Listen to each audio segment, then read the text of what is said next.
Biomutant is the most underwhelming game I have played in 2021, and arguably one of the most underwhelming games I've played of all time. What's up, guys? Veteran Gamer here, and today as I review Biomutant, this is a game that slept under the radar for me. I didn't really pay much attention to it until it got close to launch, and I decided, hey, you know what? Let's give this game a shot. And after you're introduced to a fantastic cutscene that pulls you right into the game, you are put into the game's character creator.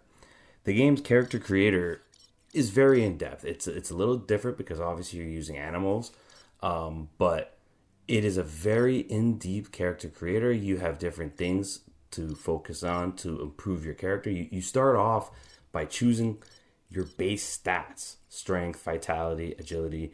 You have other things such as the aesthetic appearance of your character, kind of fur, what color fur, the designs.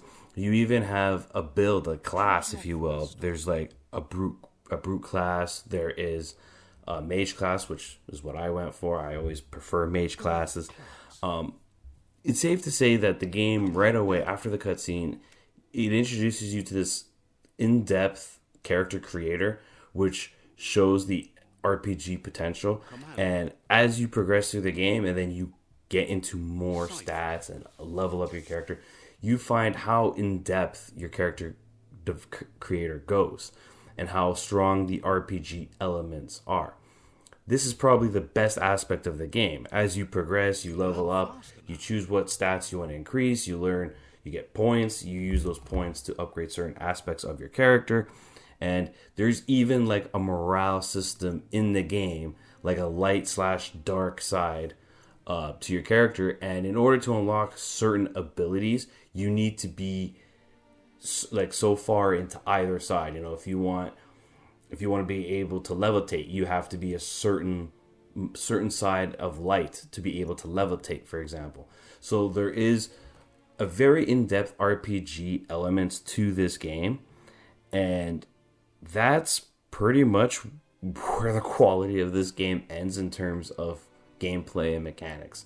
From a visual standpoint, although I'm playing it on a PlayStation 5, it is the PS4 version, and they, for whatever reason, couldn't make a native 4K resolution for the PS5.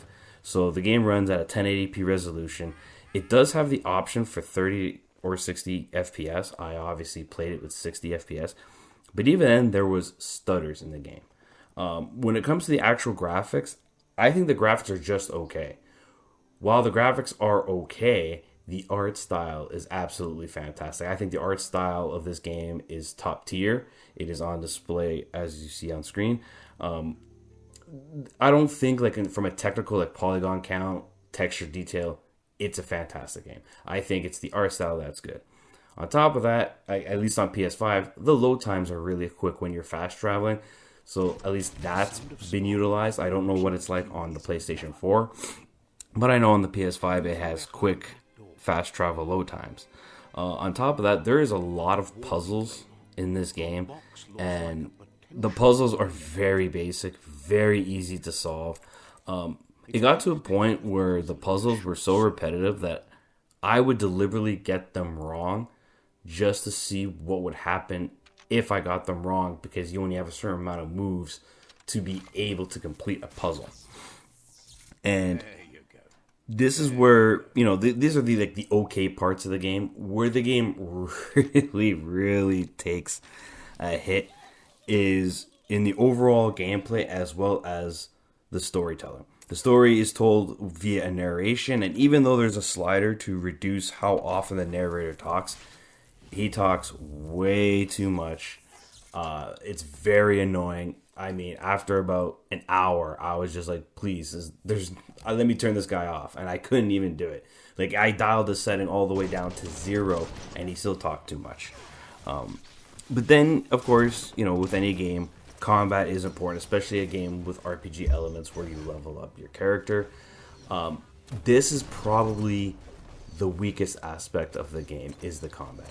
It's not that it doesn't play well, it's just that there's no feedback. There's no weight. Everything you do, it feels like punchless. There's no matter how strong your character gets, no matter what weapon you're using, there's a lack of impact that you feel. Like you hit the button, it's got like some old school sound effects. It's just so underwhelming and unrewarding. So even as you progress through the game and you unlock more abilities and you get all these cool things that you can do, because there's no weight to anything, there's no gravity to it, there's no punch, it just gets stale and gets stale really fast. That it's just not fun. I'm in combat fighting enemies, I'm like, this is boring. And the combat's supposed to be the fun part of the game, and it's boring. Then, of course, on top of that, throughout the game, it has a very Assassin's Creed-like where you have to capture outposts and claim it. And these outposts, oh dear God, underwhelming is the word you're going to hear a lot, because you go through it, as you progress through an outpost, typically in these games where you have an Assassin's Creed-like capture outpost, there's always some like big baddie that you're supposed to fight after you clear everybody out. No, that just doesn't exist here. Though I do think it's cool that as part of the RPG elements, if you level up a certain aspects of your character, you are able to persuade the enemy to forfeit the outpost to you, skipping the combat all entirely. And that's I think is a little neat. But at the same time, this is an RPG. You're supposed to be leveling up, feeling like a badass, and not at any point did I feel like a badass playing this game. On top of that, you have these semi-boss battles that are, again, just, there's no weight to it. They're very easy. It's not hard. Everything about the combat is very, very disappointing.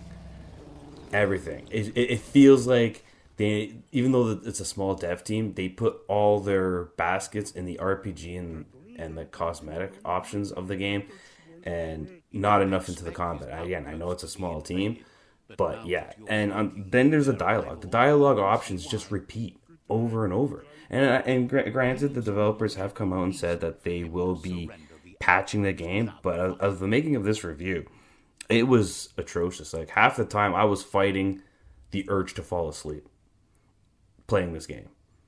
And it's sad, because I do appreciate the art style. I do like the RPG side of it. But everything, as I stated, outside the RPG, outside of the aesthetics, the game is boring.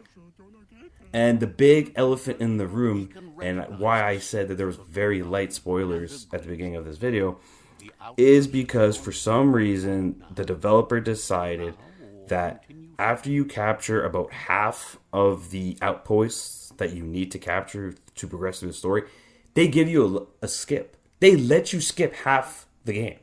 The second half of the game you can skip.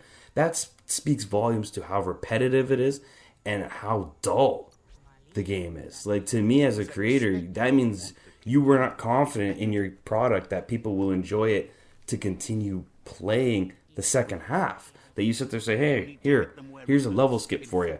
Other big companies like EA will probably be like, hey, we're going to charge you for this one. They didn't charge you for it, but the fact that it's in there just blows my mind. Blows my mind. You might as well just cut the outpost out altogether, because I'll be honest, I took the skip. I took the skip because I was bored out of my mind.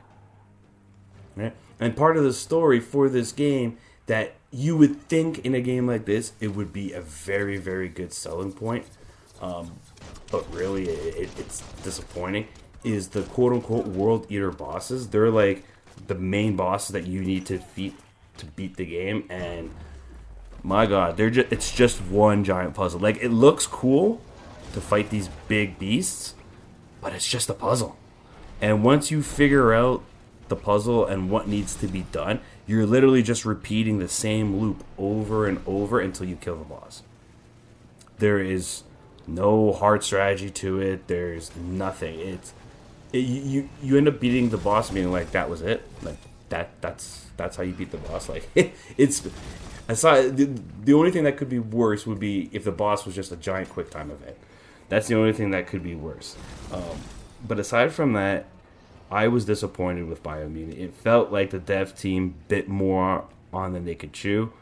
I don't want to say it's bad. It's not that it's bad. It's just underwhelming, and that's the word I use to describe it. And it's very unfortunate. I know those people put the time and effort into it. You know, I hope this game gets a sequel, a second shot, if you will. But hopefully, the dev team gets funding from the publisher to be able to expand their team and really work on the combat and the mechanics of the game. Because everything else I enjoyed. I enjoyed the RPG. I enjoyed the art style. The story needs some work. And the world is, fun and intriguing. It's great for exploration, sure. But when the world is so empty and so unrewarding, everything you do about this game is just unrewarding, that a lot of people are going to be turned away from this game. Unfortunately, no matter how hard I tried to like this game, I just couldn't. I'm personally giving Biomutant a 5 out of 10. Tread with caution with this. If you're going to buy it, maybe wait for a sale of sorts, as even though it's $10 less than the MSRP for standard titles, it's not worth the money in my opinion when there's so many other good products. Tread with caution. This is Veteran Gamer. I hope to see you guys next time.